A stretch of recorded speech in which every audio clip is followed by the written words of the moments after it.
سلام، من معین خاقانی هستم و اینجا پیوانه.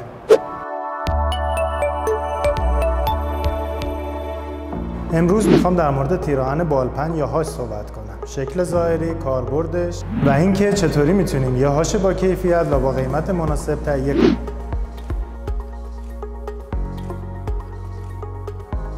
تیراهن‌ها طبق 3 استاندارد دسته‌بندی میشن.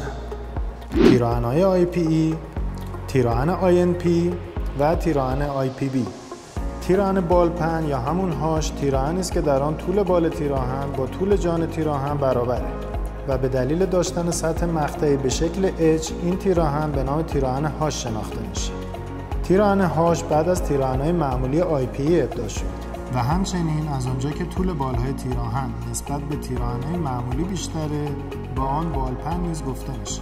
از آنجایی که جان تیراهن‌های هاش در مقابل نیروهای برشی و بال آنها در برابر خمش‌های لحظه‌ای مقاومت می‌کنند، نشانگر اونه که فرم بسیار کارآمدی برای تحمل بارهای خمشی و برشی نسبت به تیراهن‌های معمولی داره و میتونه به عنوان ستون یا تکیه‌گاه مورد استفاده قرار بگیره.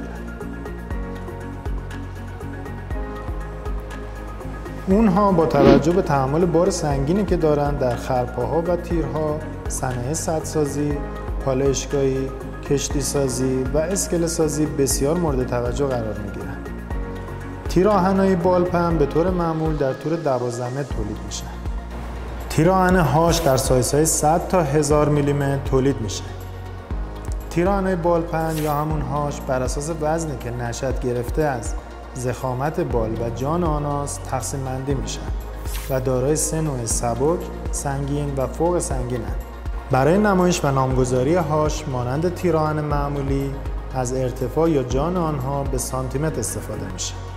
به طور مثال منظور از هاش 20 تیراهن بالپنی است که ارتفاع یا جانی معادل 20 سانتیمتر یا 200 میلیمتر داشته باشه.